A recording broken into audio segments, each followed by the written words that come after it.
Greetings, Balance. How you doing? Greetings, everyone. Okay, let's see here. I guess that will do.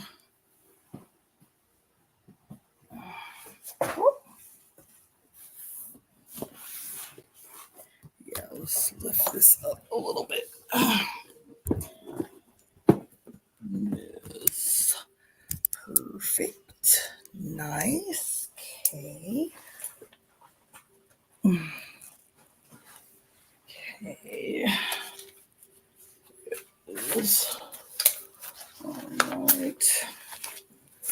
All right, let me set up my IG real. Greetings, Amber. So let me, happy International Women's Day. Yes.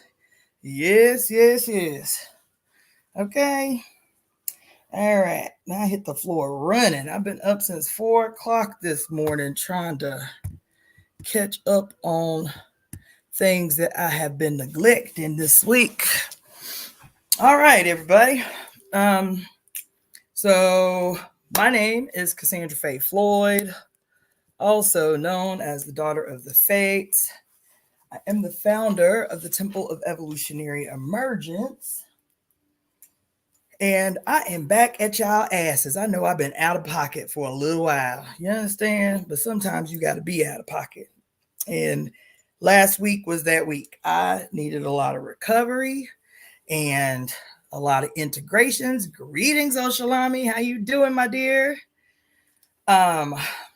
Yeah, you can see I've been doing my little self-care, getting my cupping and my moxa and my acupuncture done because I messed up my damn shoulder practicing the sitar. And I've just been multitasking. And so this past week, I decided to take it all the way easy. Greetings, Kari Zulu 2212. So there's a lot going on. There's a lot going on. And you probably can see that there's a lot going on because I actually posted 3 notifications for today. Greetings, Michelle. Oh, I love you too, sis. Dang. But yeah, there's a lot going on. I know it's the same. I don't even have to assume. It is the same for everyone this week. And I have a live that I'm going to do later on this evening about it. But Sunday is the last new moon of the year, of the official year. And it is a big one. The new moon in Pisces coming up this Sunday. So I'll be doing a live later on this evening to talk to you about that, why it's significant, how to prepare for it, and all that jazz. You feel me? What does it mean in the grand scheme of things? Because 2 weeks after this new moon is the spring equinox, right? That is huge. Thank you, R. Munoz. Okay, I'm glad you could catch me live too. Yes, so it is, we rounding out a big year. Like, we do our little January 1st thing, you know what I'm saying? And then the Chinese entered into their new year on February 10th, which is monumental. This wood dragon year that we have entered in the Chinese New Year, it is monumental. I'll be talking about that a little later on tonight. You feel me? So it's a lot. This month is huge. Last month was huge energetically. And so we need to be talking about these things. We need to be catching up on these things. We need to be using and tapping into these opportunities to power the fuck up. Okay? So with that being said, I'm going to keep my little intro very short because I'm going to read to you guys today. It's been a little minute since the last read, but I've had several people be like, what's going on with that parable of the sower? My neighbor, like literally the girl that lives across the hall from me was like, what's going on with the parable of the sower? Like, you've been off task for a little minute. I was like, okay, if my neighbor is calling me out, I need to pull my life together. Okay, so for those of you tuning in from IG, if you have not already, go to my YouTube channel. I would prefer you watch from my YouTube channel so I can get the watch hours and all of that stuff. Like, share, subscribe. You know the deal. Donate to the Temple of Evolutionary Emergence. You feel me? That goes for everybody, whether you're tuning in from Twitch, Facebook, YouTube, or Instagram. And with that being said, we are going to get to it. So the last time I read, we left off on page 132. For those of you just tuning in or tuning in late or don't know what I'm talking about, we are currently reading The Parable of the Sower by Octavia E. Butler, and we're about halfway through the book. I would like to finish this book. Let's see. So this weekend is the 9th. Ooh, that would be ambitious. Yes, I don't think we're going to finish it before the equinox just because I have something really big planned for the equinox. So I'll have it finished before the end of the month, though. Okay? All right. So that being said, for those of you who may be following along, we're at the midway point of page 132, which is headed as the entry Thursday, December 24th, 2026. Man, my eyes are like tripping. Hold on. Child, I had to go get me some reading glasses. My freaking eyes are like really acting up. So this is the first time I'm going to be wearing them. Don't y'all be picking on me. But I need them. I don't know what's going on with my eyes. They're just like progressively getting worse. I don't know if it's something in the air out here or what. I came to LA with 20/20 vision, and now I got to wear freaking reading glasses. Ooh, Jesus. Oh, yeah, much better though. Okay. Thursday, December 24th, 2026. It's Christmas Eve. Last night, someone set fire to the Payne Parish house. While the community tried to put out the fire and then tried to keep it from spreading, 3 other houses were robbed.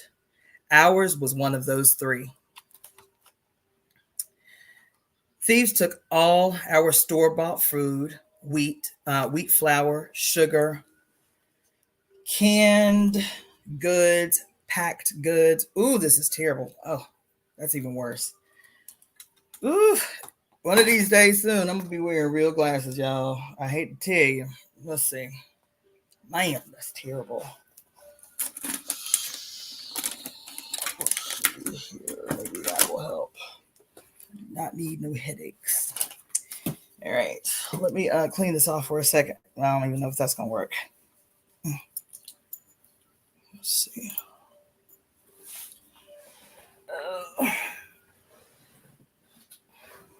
All right. I got a maneuver. Just give me a second. Because the glasses were hurting. They were fine when I was looking down, but when I looked up, they were like really straining my eyes. I can't do it. So now I got to rig up something. Let's see if that works.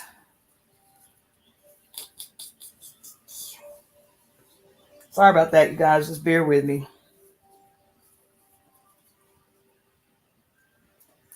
See if that works.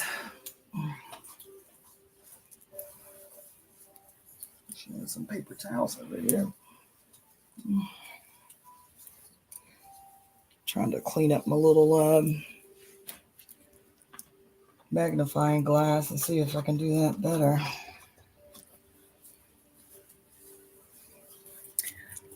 Let's see.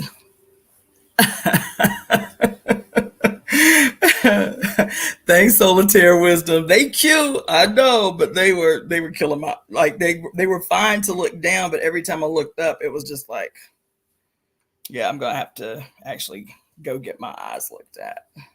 I'm telling you, I moved to LA with 20/20 vision, and within 2 years, I was like, what the hell is going on with my eyes?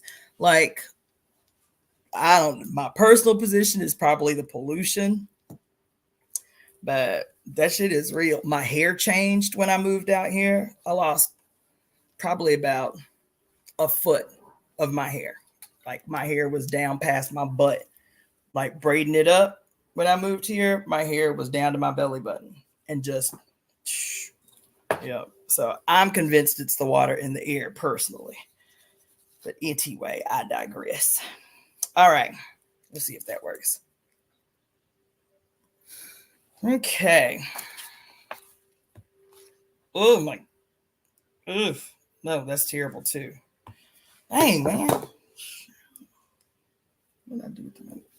All right, I'm going to have to struggle with these glasses. My bad, y'all. While I get my life together. Okay. Let's try it like that. Okay. Let's see. Thieves took all our store-bought food, wheat flour, sugar, canned goods, packed goods. They took our radio, our last one. The crazy thing is, before we went to bed, we had been listening to a half-hour news feature about increasing arson. People are setting more fires to cover crimes. Although why they would bother these days, I don't know. The police are no threat to criminals. People are setting fires to do what our arsonist did last night.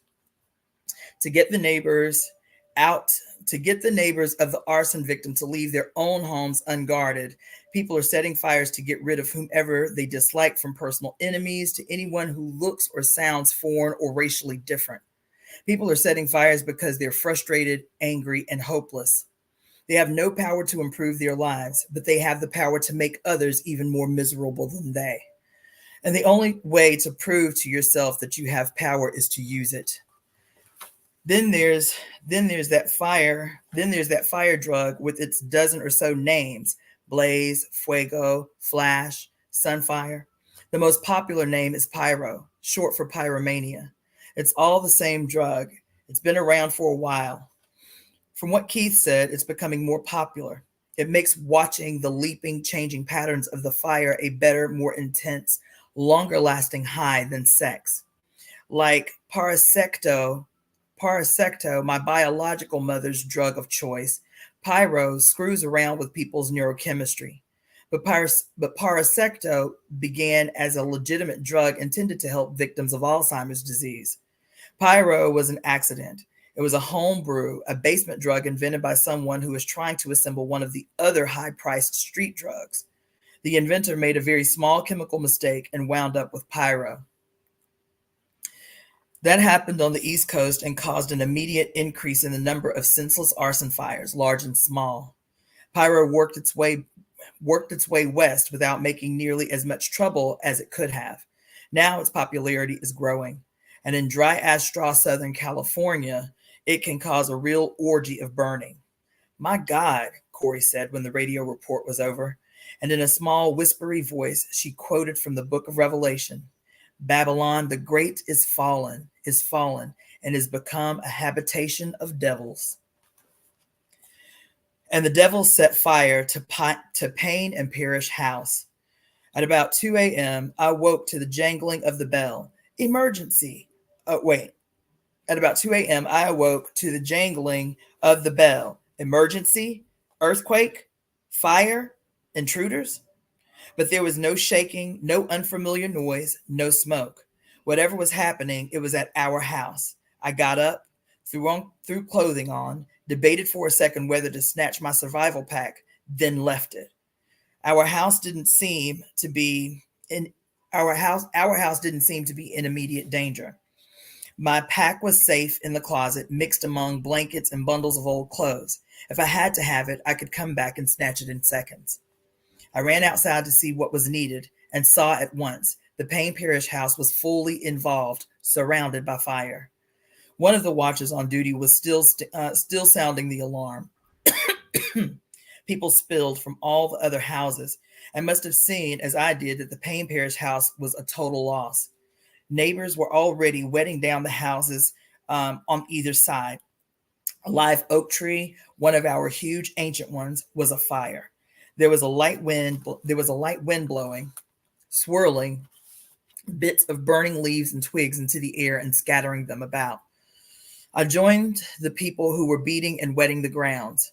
Where were the pains? Where was Water Parish? Had anyone called the fire department? A house full of people, after all. It wasn't like a burning garage. Greetings to everyone tuning in late. Yes, I love her too. I love Octavia Butler too. All right, so y'all can continue to comment to me because I will read all of the comments, but I'm just going to read straight through because I still have 2 other lives that I'm going to do this evening. Okay, but thank you all for tuning in. I asked several people. Kayla Talcott said she had called them. I was grateful and ashamed. I wouldn't have asked if Dad were still with us. One of us would have just called. Now we couldn't afford to call. No one had seen any of the pains. Water Parish the first found, let's see. Okay, Water Parish I found in the Yarney's yard where Corey and my brother Bennett were wrapping him in a blanket. He was coughing so much that he couldn't talk and wearing only pajama pants. Is he okay? I asked. He breathed in a lot of smoke, Corey said. Has someone called? Kayla Talcott called the fire department. Good. But no one's at the gate to let them in. I'll go. I turned away, but she caught my arm. The others, she whispered. She meant the pains, of course. I don't know. She nodded and let me go. I went to the gate, borrowing Alex Montoya's key on the way. He always seemed to have his gate key in his pocket. It was because of him that I didn't go back to our house and maybe interrupt a robbery and be killed for my trouble.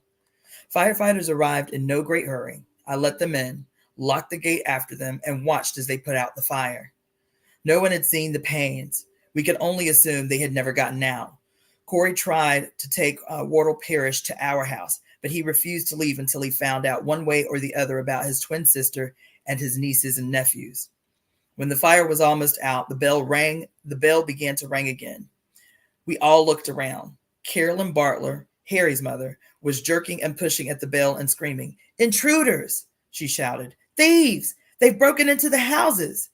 And we all rushed without thinking back to our houses. Wardle Parish came along with my family, still coughing and wheezing. And as useless, as weaponless as the rest of us, as useless and weaponless as the rest of us. We could have been killed rushing in that way. Instead, we were lucky. We scared away the thieves.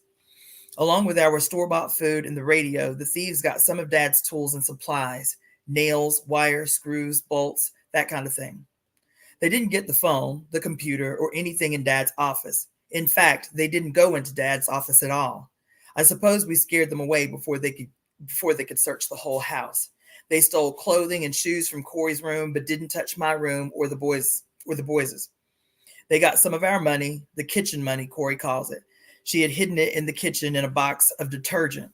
She had thought no one would steal such a thing. In fact, the thieves might have stolen it for resale without realizing that it wasn't just detergent. It could have been worse. The kitchen money was only about $1,000 for minor emergencies. The thieves did not find the rest of our money, some of it hidden out by our lemon tree, and some of it hidden with our 2 remaining guns under the floor in Corey's closet. Dad had gone to a lot of trouble to make a kind of floor safe, not locked, but completely concealed beneath a rug, and a battered chest of drawers filled with screws and things, salvaged bits of cloth, buttons, zippers, hooks, things like that. The chest of drawers could be moved with one hand. It slid from one side of the closet to the other if you pushed it right, and in seconds you could have the money and the guns in your hands. The concealment trick wouldn't have defeated people who had time to make a thorough search, but it had defeated our thieves. They had dumped some of the drawers onto the floor, but they had not thought to look under the chest. The thieves did take Corey's sewing machine. It was a compact, sturdy old machine with its own carrying case. Both case and machine were gone. That was a real blow. Corey and I both used that machine to make, alter, and repair clothing for the family. I thought I might even be able to earn some money with the machine, sewing for other people in the neighborhood. Now the machine is gone. Sewing for the family will have to be done by hand. It'll take much more time and it may not look like what we're used to. Bad, hard, but not a fatal blow. Corey cried over the loss of her machine, but we can get along without it. She's just being worn down by one blow after another.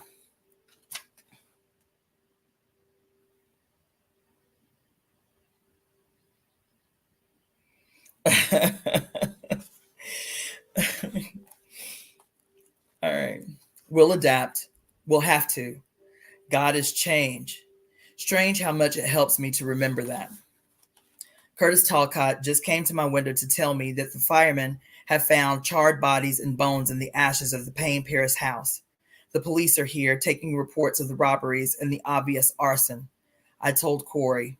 She can tell word'll perish or let the cops tell him. He's lying down on one of our living room couches. I doubt that he's sleeping, even though I doubt he's sleeping. Even though I've never liked him, I feel sorry for him. He's lost his home and his family. He's the only survivor. What must that be like? Tuesday, December 29th, 2026. I don't know how long it can last, but in some way that I suspect is not quite legal, Corey has taken over part of the job Dad had held for so long. She'll give the classes Dad gave. With the computer hookups we have already in place. She'll issue assignments, receive homework, and be available for phone and compute conferences.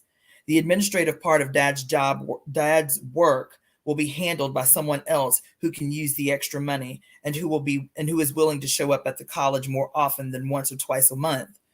It'll be as though Dad were still teaching, but had decided to give up his other responsibilities. Corey has arranged this by pleading and begging, but by crying and cajoling, and calling in every favor and every friend that she could think of. People at the college know her. She taught there before Bennett's birth, before she saw the need here and began the front room school that serves all the children of the neighborhood. Dad was all for her quitting the college because he didn't want her going back and forth outside, exposed to all the dangers that involved. The neighbors pay a per kid fee, but it isn't much. No one could support a household on it. Now Corey will have to go outside again. She's already drafting men and older boys in the neighborhood to escort her when she has to go out. There are plenty of unemployed men here, and Corey will be paying them a small fee. So in a few days, the new term will start, and Corey will do Dad's work while I do her work. I'll handle the school with help from her and from Russell Dory, Joanne, and Harry's grandfather. He used to be a high school math teacher. He's been retired for years, but he's still sharp. And I don't think I need his help, but Corey does, and he's willing, so that's that. Alex Montoya and Kayla Talcott will take over Dad's preaching and other church work. Neither is ordained, but both have substituted for Dad in the past. Both have authority in the community and in the church, and of course, both know their Bible. This is how we will survive and hold together. It'll work. I don't know how long it'll last, but for now, it'll work. Wednesday, December 30th, 2026. Wardle Parrish has finally dragged himself back to his people, to the part of his family that he lived with before he and his sister inherited the Sims house. He's stayed with us since his sister and all of her children were killed. Corey gave him some of Dad's clothes, which were too big for him, much too big. He wandered around, not talking, not seeming to see anything, not eating enough. Then yesterday he said, like a little boy, I want to go home. I can't stay here. I hate it here. Everyone's dead. I have to go home. So today, Wyatt Talcott, Michael, and Curtis escorted him home. Poor man. He's years older than he was a week ago. I think he may not live much longer. 2027. We are earthseed. We are flesh, self-aware, questioning, problem-solving flesh. We are that aspect of earth life best able to shape God knowingly. We are earth life maturing, Earth life preparing to fall away from the parent world. We are Earth life preparing to take root in new ground. Earth life fulfilling its purpose, its promise, its destiny. Chapter 14. In order to rise from its own ashes, a phoenix first must burn. Saturday, July 31st, 2027, morning. Last night when I escaped from the neighborhood, it was burning. The houses, shit. Last night when I escaped from the neighborhood, it was burning. The houses, the trees, the people, burning. Smoke awoke me, and I shouted down the hall to Corey and the boys. I grabbed my clothes and emergency pack and followed Corey as she herded the boys out. The bell never rang. Watchers must have been killed before they could reach it. Everything was chaos. People running, screaming, shooting. The gate had been destroyed. Our attackers had driven an ancient truck through it. They must have stolen a truck just to crash it through our gate. I think they must have been pyro addicts, bald people with painted faces, heads, and hands, red faces, blue faces, green faces, screaming mouths, avid, crazy eyes glittering in the firelight. For those of you who are tuning in late, I am reading from the book Parable of the Sower by Octavia Butler. Parable of the Sower by Octavia Butler. They shot us and shot us and shot us. I saw Natalie Moss running, screaming, then pitching backward, her face half gone, her body still impaled forward. She fell flat on her back and did not move again. I fell with her, caught up in her death. I lay there, dazed, struggling to move, to get up. Corey and the boys running ahead of me never noticed. They ran on. I got up, felt for my pack, found it, and ran. I tried not to see what was happening around me. Hearing the gunfire and the screams didn't stop me. A dead body, Edwin Dunn, didn't stop me. I bent, snatched up his gun, and kept running. Someone screamed near me, then tackled me, pulled me down. I fired the gun in reflexive terror and took the terrible impact in my own stomach. A green face hung above mine, mouth open, eyes wide, not yet feeling all his pain. I shot him again, terrified that his pain would immobilize me when he did feel it. It seemed that he took a long time to die. When I could move again, I pushed his body off me. I got up, still holding the gun, and ran for the wrecked gate. Best to be in the darkness outside, best to hide.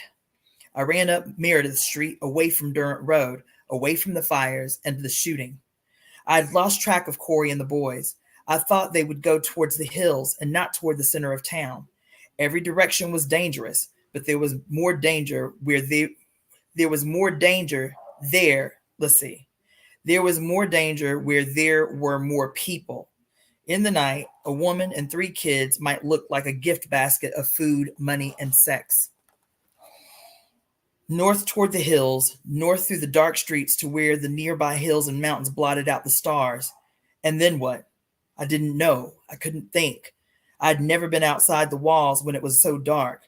My only hope of staying alive was to listen, hear any movement before it got too close to me, see what I could by starlight, be as quiet as I could.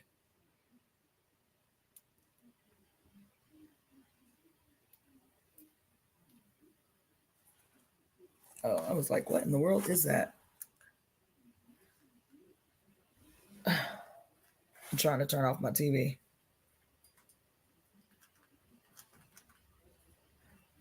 Oh, man, of course. Ooh. Hold on, let me turn off my TV. I didn't realize my music had stopped.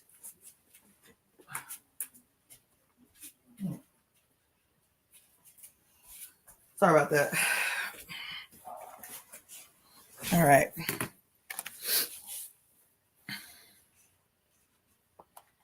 I walked down the middle of the street, looking and listening and trying to avoid potholes and chunks of broken asphalt.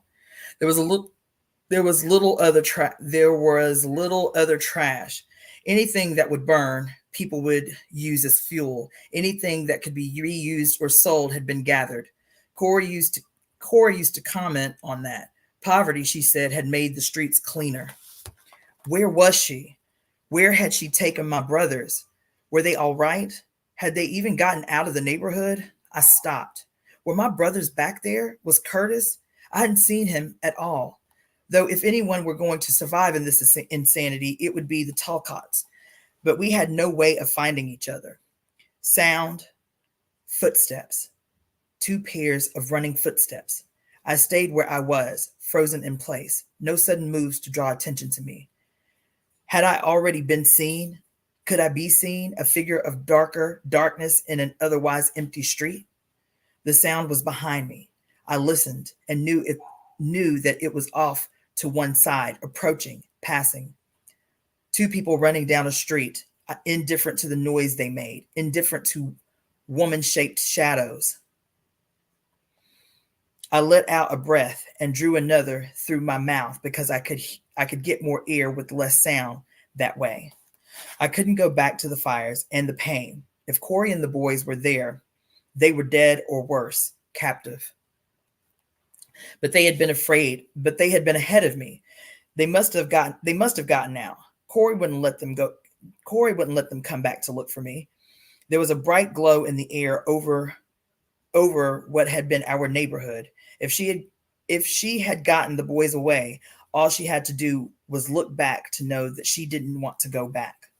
Did she have her Smith & Wesson? I wish I had it. I wish I had 2 boxes of ammunition that went with it. All I had was the knife in my back.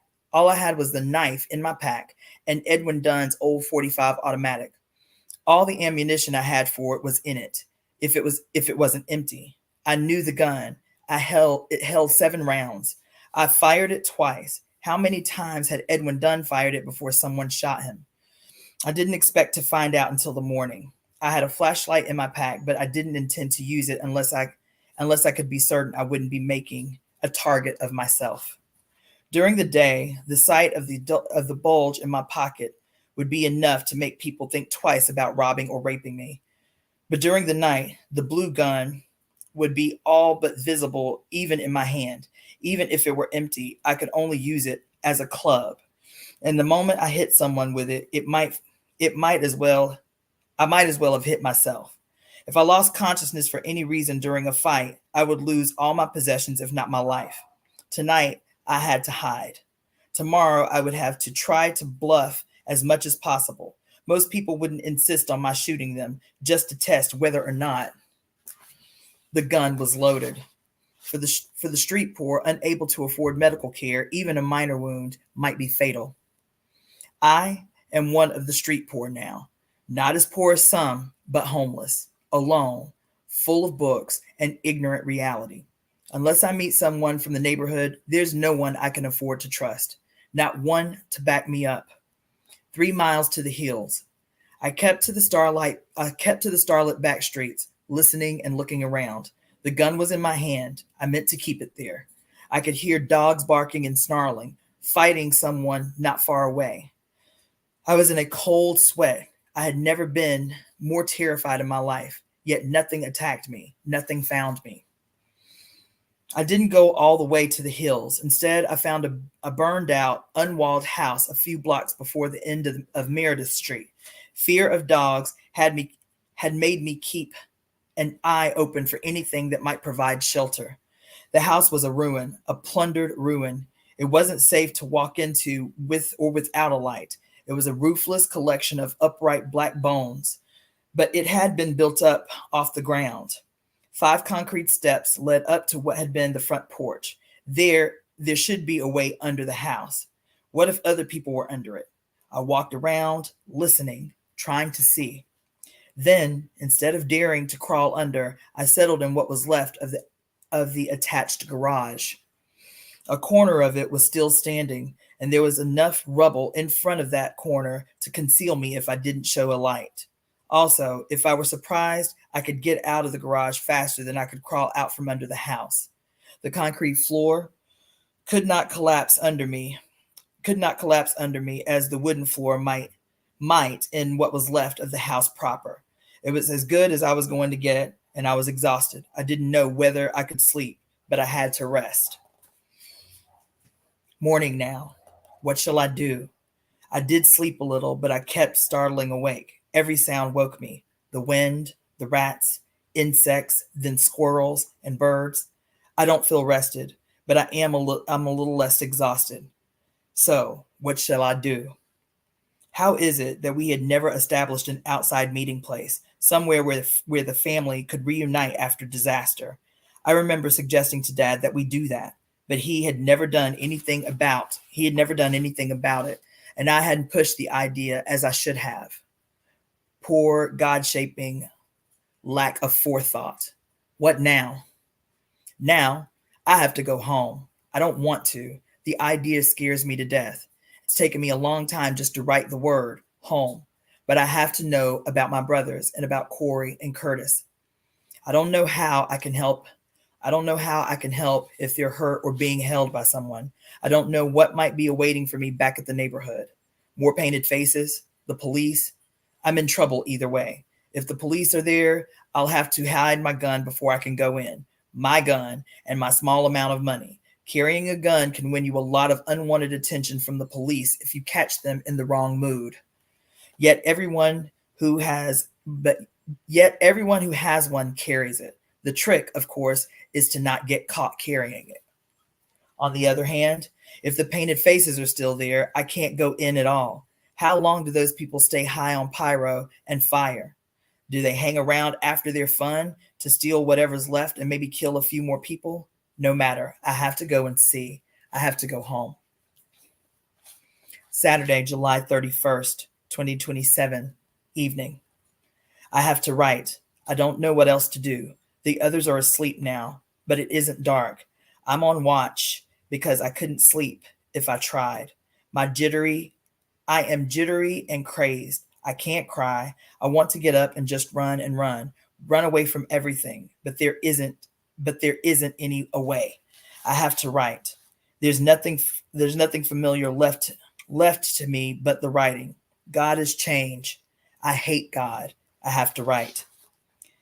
There were no unburned houses back in the neighborhood, although some were burned worse than others. I don't know whether police or firefighters ever came. If they had come, they were gone when I got there. The neighborhood was wide open and crawling with scavengers. I stood at the gate, staring in as strangers picked among the black bones of our homes. The ruins were still smoking, but men, women, and children were all over them, digging through them, picking fruit from the trees, stripping our dead, quarreling or fighting over new acquisitions, stashing things away in clothing or bundles. Who were these people? I put my hand on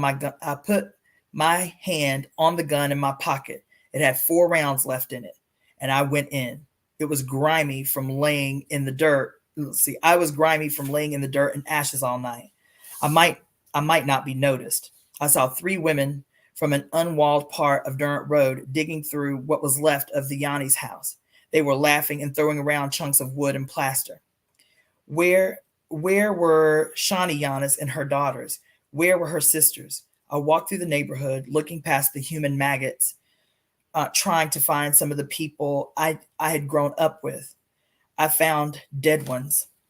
Aaron Dunn lay where he had when I took his gun, but now he was shirtless and shoeless. His pockets had been turned out. The ground was littered with ash-covered corpses, some burned or half burnt apart by automatic weapons fire. Dried or nearly dried blood had pooled in the street. 2 men were prying loose our emergency bell. The bright, clear, early morning sunlight made the whole scene less real somehow, more nightmare-like. I stopped in front of our house and stared at the 5 adults and the child who were picking through the ruins of it. Who were these vultures? Did the fire draw them? Is that what the street poor do? Run to the fire and hope to find a corpse to strip? There was a dead green face on our front porch. I went up the steps and stood looking at her. The green face was a woman, tall, lean, bald, but female. And what had she died for? What was the point of all this? Leave her alone. A woman who had a pair of Corey's shoes in her hands strode up to me. She died for all of us. Leave her alone. I've never in my life wanted more to kill another human being. Get the hell out of my way, I said. I didn't raise my voice. I don't know how I looked, but the thief backed away. I stepped over the green face and went into the carcass of our home. The other thieves looked at me, but none of them said anything. One pair, I noticed, was a man with a small boy. The man was dressing the boy in a pair of my brother Gregory's jeans. The jeans were much too big, but the man belted them and rolled them up. And where was Gregory, my clownish smartass of a baby brother? Where was he? Where was everyone? The roof of our house had fallen in. Most things had burned. The kitchen, living room, dining room, my room. The floor wasn't safe to walk on. I saw one of the scavengers fall through, give a surprised yell, then climb unhurt onto the floor joist. Nothing left in my room could be salvaged. Ashes, a heat-distorted metal bed frame, the broken metal and ceramic remains of my lamp, bunches of ashes that had been clothing or books. Many books were not burned through. They were useless, but they had been packed so tightly together that the fire had burned in deeply from the edges and the spines. Rough circles of unburned paper remained, surrounded by ash. I didn't find a single whole page. The back two bedrooms had survived better. That was where the scavengers were and where I was headed. I found bundled pairs of my father's socks, folded shorts, and T-shirts, and an extra holster that I could use for the 45. All of this I found in or under the unpromising looking remains of Dad's chest of drawers. Most things were burned beyond use, but I stuffed the best of what I could find into my pack. The man with the child came over to scavenge beside me, and somehow, perhaps because of the child, because the stranger in his filthy rags was someone's father too, I didn't mind. The little boy watched the two of us, his small brown face expressionless. He did look a little like Gregory. I dug a dried apricot out of my pack and held it out to him.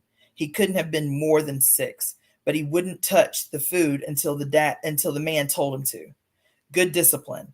But at the man's nod, he snatched the apricot, bit off a tiny taste, then stuffed the rest into his mouth whole. So, in company with 5 strangers, I plundered my family's home. The ammunition under the closet floor in my parents' room had burned, had no doubt exploded. The closet was badly charred. So much for the money hidden there. I took dental floss, soap, and a jar of petroleum jelly from my parents' bathroom. Everything else was already gone. Let's see. I managed to gather one set of outer clothing, each for Corey and my brothers. In particular, I found shoes for them. There was a woman scavenging among Marcus's shoes, and she glared at me, but she kept quiet. My brothers had run out of the house in their pajamas. Corey had thrown on a coat. Did I skip something? Okay, already gone. Corey had thrown on a coat.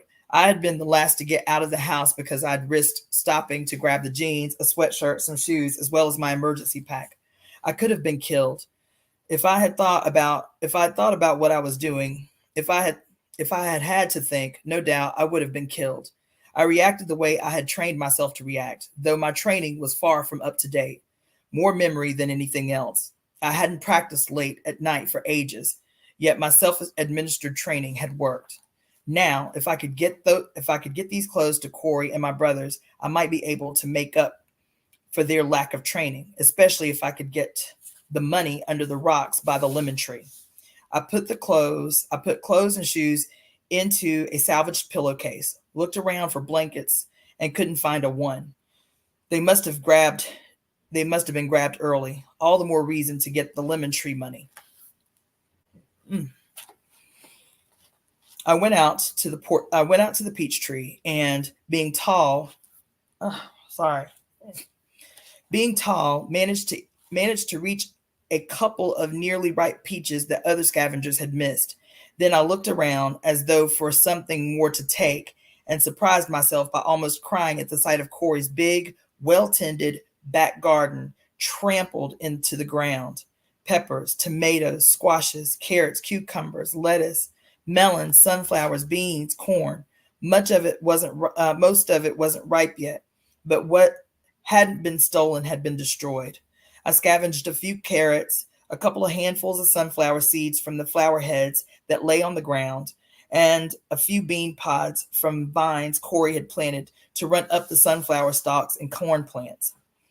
I took what was left the way I thought a late arriving scavenger would, and I worked my way toward the lemon tree. When I reached it, heavy with little green lemons, I hunted for any with even a hint of paling or yellow. I took a few from the tree and from the ground. Corey had planted shade-loving flowers at the base of the tree, and they had thrived there. She and my father had scattered small, rounded boulders among these in a way that seemed no more than decorative. A few of these had been turned over, crushing the flowers near them. In fact, the rock with the money under it had been turned over, but not the 2 or 3 inches of dirt over the money pocket, triple wrapped and heat sealed in plastic. Man, these glasses are killing me. Man. Mm.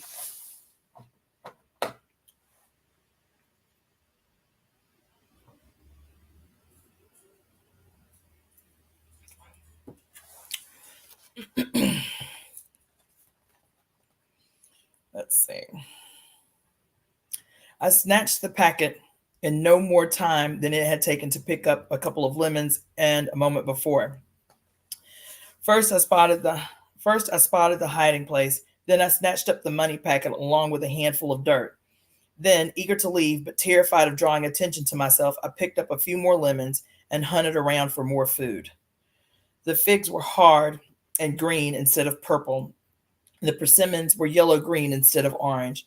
I found a single ear of corn left on a down stalk and used it to stuff the money packet deeper into my blanket pack. Then I left. With my pack on my back and the pillowcase in my left arm, resting on my hip like a baby, I walked down the driveway to the street. I kept my right hand free for the gun still in my pocket. I had taken time to put it into the holster. There were more people within the walls than there had been when I arrived. I had to walk past most of them to get out. Others were leaving with their loads, and I tried to follow them without quite attaching myself to any particular group. This meant that I moved more slowly. Excuse me. This meant that I moved more slowly than I would have chosen to. I had to look at the corpses and see what I didn't want to see. Richard Moss, stark naked, lying in a pool of his own blood. His house, closer to the gate than others.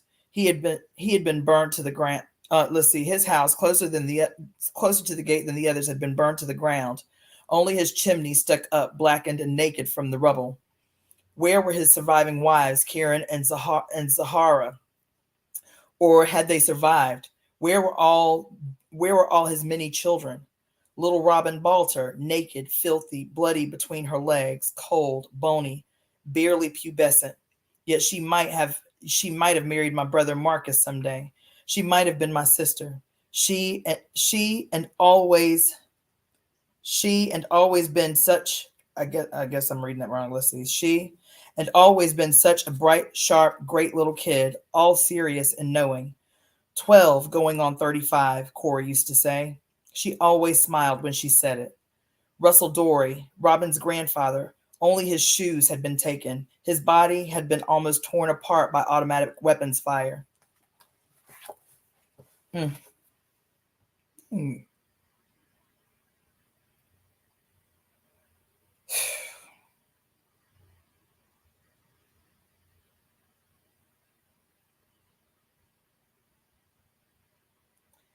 man.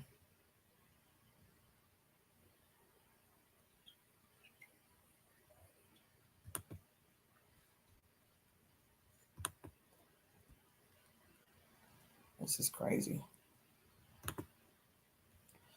Okay, hopefully I'm still, yeah, okay. I was having a problem with the Facebook stream, so hopefully nobody was tuning in from there. I don't know, this StreamYard thing is just ridiculous.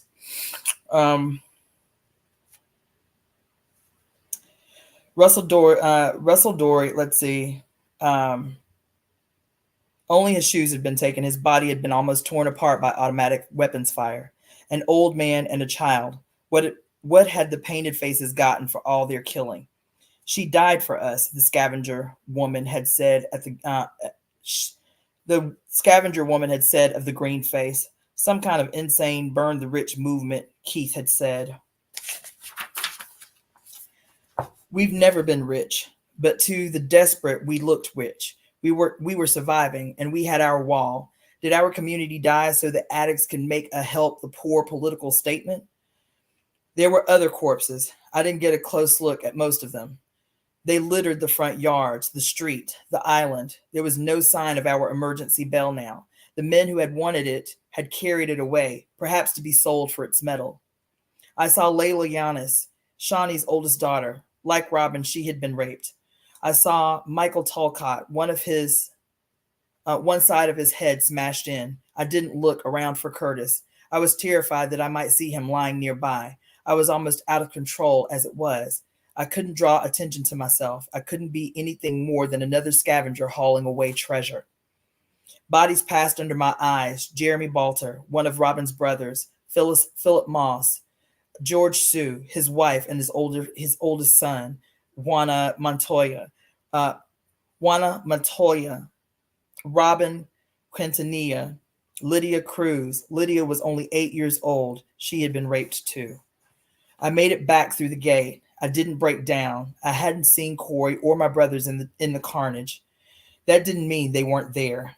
I hadn't seen them. They might be alive. Curtis might be alive. Where could I look for them? The Talcotts had relatives living in Robledo, but I didn't know where. Somewhere on the other side of River Street. I couldn't look for them, though Curtis might have gone to them. Why hadn't anyone else stayed to salvage what they could? I circled the neighborhood, keeping the wall in sight, then made a greater circle, so I saw no one, or at least no one I knew. I saw other street poor who stared at me. Then, because I didn't know what else to do, I headed back toward my burned-out garage on Meredith Street. I couldn't call the police. All the phones I knew of were slag. No strangers would let me use their phone if they had phones, and I didn't know anyone I could pay to call and trust to make the call. Most people would avoid me or be tempted to keep my money and never call. And anyway, if the police have ignored what's been done to my neighborhood so far, if such a fire and so many corpses can be ignored, why should I go to them? What would they do? Arrest me? Take my cash as their fee? I wouldn't be surprised. Best to stay clear of them. But where is my family? Someone called my name. I turned around, my hand in my pocket, and saw Zahara Moss and Harry Balter, Richard Moss's youngest wife, and Robin Balter's oldest brother. They were an unlikely pair, but they were definitely together. They managed, without touching each other, to give the appearance of all but clinging together. Both were blood-spattered and ragged. I looked at Harry's battered, swollen face and remembered that Joanne had loved him, or thought she had, and that he wouldn't marry her and go with her to Olivar because he believed what Dad believed about Olivar. Are you all right? He asked me. I nodded, remembering Robin. Did he know? Russell Dory, Robin, and Jeremy. They beat you up? They beat you up? I asked, feeling stupid and awkward. I didn't want to tell him his grandfather, brother, and sister were dead. I had to fight my way out last night. I was lucky they didn't shoot me. He swayed and looked around. Let's sit on this curb. Both Zahara and I looked around, made sure no one else was nearby. We sat with Harry between us. I sat on my pillowcase of clothing. Zahara and Harry were fully dressed, in spite of their coating of blood and dirt, but both carried nothing. Did they have nothing, or had they left their things somewhere, perhaps with whatever was left with their families? And where was Sahara's little girl Bibi? Did she know that Richard Moss was dead? Everyone's dead, Sahara whispered, as though speaking into my thoughts. Everyone. Those painted bastards killed them all. No, Harry shook his head. We got out. There'll be some others. He sat with his face in his hands. I wondered whether he was more hurt than I thought. I wasn't sharing any serious pain with him. Have either of you seen my brothers or Corey? I asked. Dead, Zahara whispered. Like my Bibi. All dead. I jumped. No, not all of them. No. Did you see them? I saw most of the Montoya family, Harry said. He wasn't talking to me as much as musing aloud. We saw them last night. They said Juana was dead. The rest of them were going to walk to Glendale, where their relatives lived. But I began, and I saw Letitia Sue. She had been stabbed 40 or 50 times. But did you see my brothers? I had to ask. They're all dead, I told you, Sahara said. They got out, but the paints caught them and dragged them back and killed them. I saw one of them had one of them had me down, and I saw she was being raped when she saw my family dragged back and killed. She was being raped when so I guess that's formed in a question in her head. She was being raped when she saw my family dragged back and killed. Was that what she means? Was it true? I went back this morning, I said. I didn't see their bodies. Didn't see any of them. Oh no, oh no, oh no. I saw your mother. All of them. I saw. Sahara hugged herself. I didn't want to see, but I saw. We all sat without talking. I don't know how long we sat there. Now and then someone walked past us and looked at us, some dirty, ragged person with bundles. Cleaner people in little bunches rode past us on bikes. A group of 3 passed on motorcycles, their electric hum and whine strange in the quiet street. When I got up, the 2 others looked at me. For no reason except habit, I picked up my pillowcase. I don't know what I meant to do with it, with the things in it. It had occurred to me, though, that I should get back to my garage before someone else settled there. I wasn't thinking very well. It was as though that garage was now home, and all I wanted in the world was to be there. Harry got up and almost fell down again. He bent and threw up into a gutter. The sight of his throwing up grabbed at me, and I only just managed to look away in time to avoid joining him. He finished, spat, turned to face Sahara and me, and coughed. I feel like hell, he said. They hit him in the head last night, Sahara explained. He got me away from the guy who was, well, you know, he got me away, but they hurt him. There's a burned out garage where I slept last night, I said. It's a long walk, but he can rest there. We can all rest there. Sahara took my pillowcase and carried it. Maybe something in it could do her some good. We walked on either side of Harry and kept him from stopping or wandering off or staggering too much. Somehow, we got him to the garage. Okay, I am going to stop there for the night or for the day, because I have to switch gears to get ready for the other 2 lives that I'm going to do this evening. So we're leaving off on chapter 15, page 153.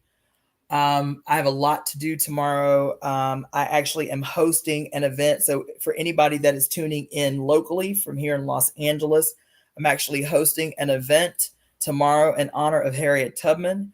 That event is from 1 to 4 p.m. Pacific Standard Time here in Los Angeles in Leimert Park.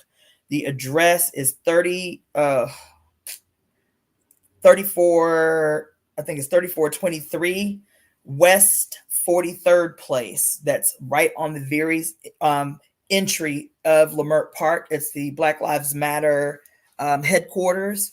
So again, I'll be doing an event tomorrow, hosting an event tomorrow called Celebrating the Evolutionary Contributions of Harriet Tubman. celebrating the evolutionary contributions of Harriet Tubman. That event is going to be from 1 to 4 p.m. Pacific Standard Time in Leimert Park. If you need information about that event, you can hit me up at releaseheartcenter@gmail.com, releaseheartcenter@gmail.com, and I'll email you the details. If you're interested in vending, we're just asking for a donation. So essentially, it's free. I am asking for a donation if you want to set up and vend. I have limited space for vending, so you need to hit me up ASAP. Again, that's releaseheartcenter@gmail.com. We're also having an open mic segment of the program. So if you are a poet, if you're a singer, if you're a drummer, if you just want to say something, email me at releaseheartcenter@gmail.com so I can get your name and put you on the program. And I think that is all I have to say about that. So I will be doing another live. Believe the next live is scheduled for 5:30, either 5:30. Check your alerts, your notifications. I think it's either 5 or 5:30, and then the last one will be at 7:30. The one at 5:30 is going to be on 5 elements. So y'all have been kicking my ass about discussing 5 elements theory with you, doing these are not, they're going to be sufficient, but they're not going to be like workshops. They're not going to be that deep. You understand? Like I would teach a workshop on this, but y'all have been kicking my ass about it. So I thought this was an opportune time because I was going to give you guys recommendations for a detox for this month. So I started my detox on March 1st for the whole month of March in preparation for the spring equinox on March 19th.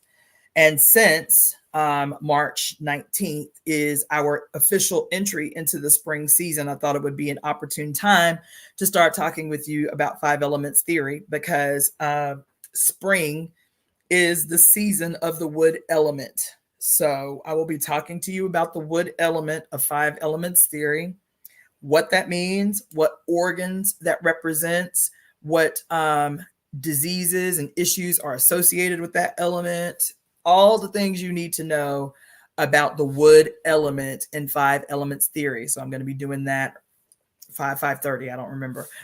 And then at 7:30, I'm going to be talking to you about this new moon coming up on Sunday, how to prepare for that, what to look out for. You probably feeling it anyway. Like I've been all in my feels this week. And not in a bad way. I've been all in my feels this week, not in a bad way. Like really tapped in, like really my intuition is like upped several levels. My dreams have been off the chart, right? So yes, you might be feeling it already. But anyway, we're going to talk about that at around 7:30. So with that being said, I will pick up reading The Parable of the Sower by Octavia Butler on Monday, because this weekend is a very big weekend. I have a gang of stuff to do. So I will pick this up on Monday. I will read every day for 1 hour next week. From Monday to Friday next week, I'll read every day for an hour. Try to get this book finished before the end of the month. In the meantime, my name is Cassandra Floyd, also known as the Daughter of the Fates, founder of the Temple of Evolutionary Emergence.